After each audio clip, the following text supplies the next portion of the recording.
During the Cold War, Western governments poured vast resources into promoting two specific novels, 1984 and Animal Farm. The CIA even funded an animated film adaptation. Because of that aggressive promotion, the author of those books, George Orwell, is often remembered as the West's sharpest weapon against socialism. But the historical record contains a glaring contradiction. In 1946, Orwell explicitly wrote, "Every line of serious work that I have written since 1936 has been written, directly or indirectly, against totalitarianism and for democratic socialism." The man widely regarded as the 20th century's greatest anti-communist was actually a proud, self-identified socialist, and a socialist who absolutely despised the traditional left. To make sense of Orwell's worldview, we have to look past modern political binaries. His philosophy grew from three specific, visceral encounters that broke his original political assumptions and forced him to find a new path. The first of these experiences began thousands of miles from England, in Burma. In the 1920s, Orwell, then known by his given name, Eric Blair, served as a British imperial policeman. His job was to enforce colonial rule over the local population. He later wrote that this position forced him to witness the dirty work of empire at close quarters, seeing people locked in cages, flogged, and systematically subjugated by the state. Playing the role of the oppressor deeply scarred him. He developed a profound disgust for class hierarchy and the staggering hypocrisy of the British ruling elite who claimed to be a civilizing force. 5 years in Burma stripped away his belief in top-down authority. He returned to Europe desperate to escape his past and determined to find a way to atone for his complicity in that system. To find that atonement, Orwell voluntarily plunged into poverty. He spent years living among the destitute, working as a dishwasher in the slums of Paris, sleeping in London's lodging houses, and investigating the brutal conditions of coal mining towns in northern England. Looking at the daily reality of these working communities, Orwell concluded that capitalism was a mechanism that stripped individuals of their humanity, failing to provide even basic dignity for those who kept the economy running. These conditions drove him to embrace socialism as an absolute economic necessity. But as he joined the cause, he immediately found himself at odds with the movement's loudest voices. Orwell developed an intense disdain for the middle-class intellectual leftists of his era. To him, they were out-of-touch theorists who cared far more about strict Marxist dogma than they did about the actual working people they claimed to represent. His time in northern England cemented his second major conviction. A functional socialist movement must be rooted in working-class solidarity and what he repeatedly called common decency. This commitment to the working class took Orwell to the front lines of the Spanish Civil War in 1936, where he volunteered to fight against rising fascist forces. When he arrived in Barcelona, he found a city controlled by the workers. Waiters looked customers in the eye, tipping was banned, and wealth displays were gone. For a brief, intoxicating moment, he experienced what he called a microcosm of a classless society. Then, he watched that society get deliberately dismantled, not by the fascists, but by Soviet-backed communists. Following orders from Moscow, Stalinist factions turned their weapons on their own allies, actively hunting down, arresting, and murdering Orwell's socialist comrades to consolidate absolute control. Orwell fled Spain convinced that Soviet communism had become a ruthless totalitarian machine, one that merely used the vocabulary of socialism to hide its true nature. This experience provided the core material for his most famous novels, Animal Farm and 1984.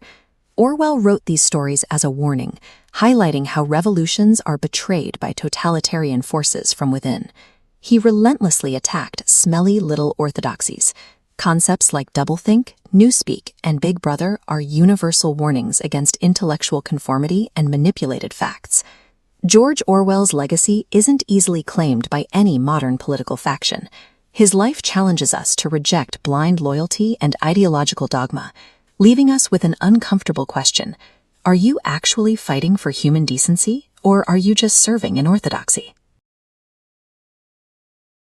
When we describe a situation as Orwellian, we are referencing a very specific nightmare, a state that relies on mass surveillance, total control over daily life, and the systematic suppression of independent thought.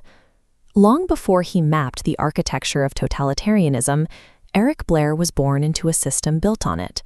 As a child of the British Empire, his earliest world was defined by rigid colonial hierarchy.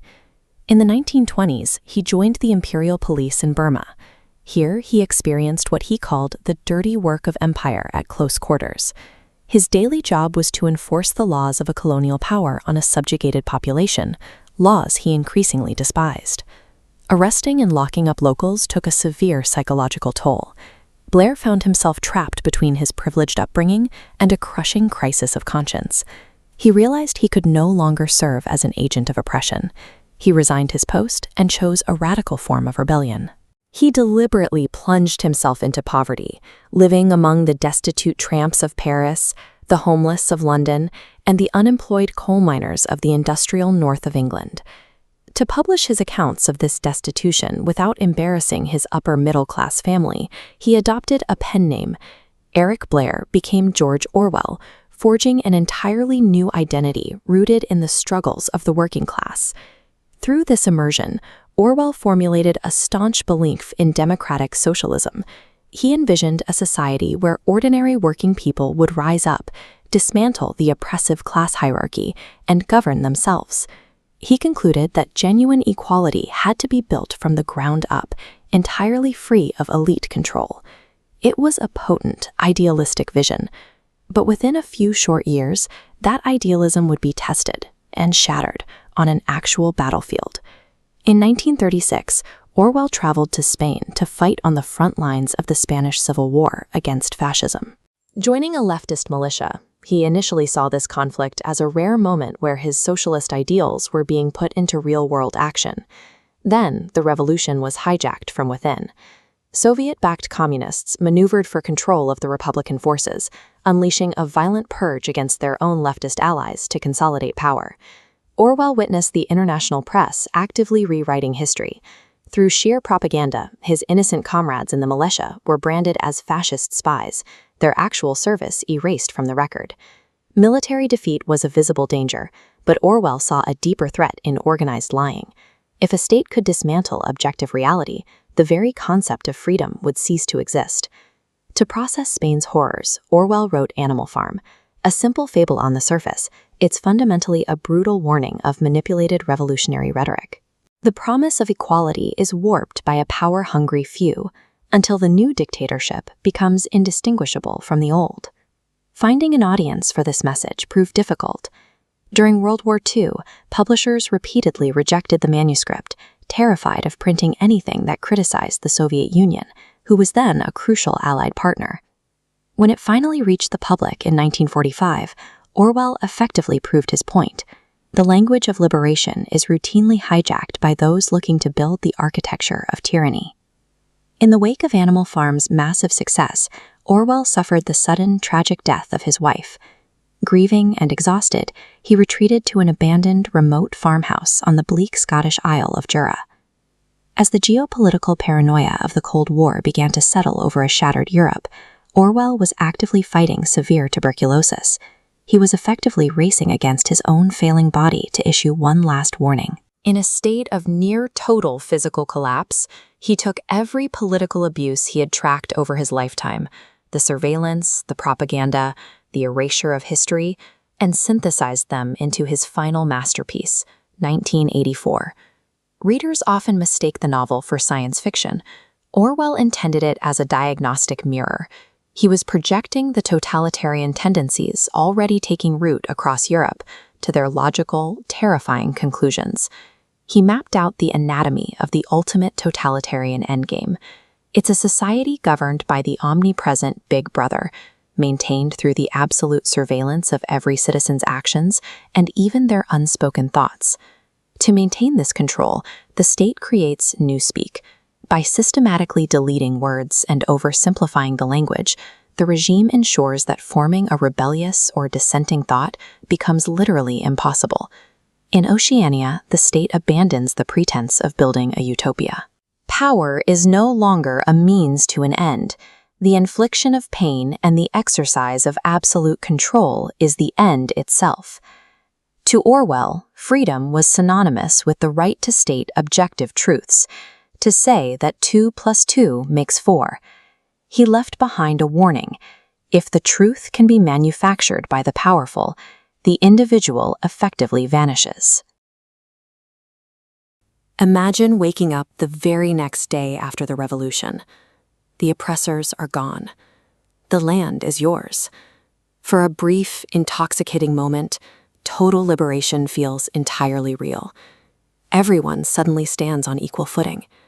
The wealth generated by your labor finally belongs to you, the workers, rather than a distant master. Eric Blair, better known as George Orwell, spent his career in open opposition to the conservative status quo. Orwell was a committed democratic socialist. His hatred for oppression was forged during 5 years of service as an imperial policeman in Burma, a job that left him with a lifelong sense of guilt. That experience taught him a grim lesson. The true tragedy of history happens in the dangerous power vacuum left behind the day the old regime falls. When the previous masters flee, a new class of architects inevitably steps up to organize the peace. And in that silence, they discover the allure of total control. These new leaders preserve their authority by co-opting the very rhetoric used to spark the uprising in the first place. The deadliest tyrannies often emerge from within the revolution itself, disguised in its colors and speaking its language. In Animal Farm, the pigs secure their dominance through the subtle hijacking of truth and language long before they ever resort to violence. Orwell witnessed this tactic firsthand while volunteering to fight against fascism during the Spanish Civil War. He watched in horror as Soviet-backed communist factions used the press to smear their own socialist allies, fabricating narratives to consolidate their own power. This historical betrayal is mirrored on the farm under the cover of darkness. The foundational commandments painted on the barn wall are quietly altered to suit the regime. Once objective facts become tools of the state, the revolution has already failed. Every regime needs a smokescreen, and on the farm, that role belongs to a pig named Squealer, the ultimate state propagandist.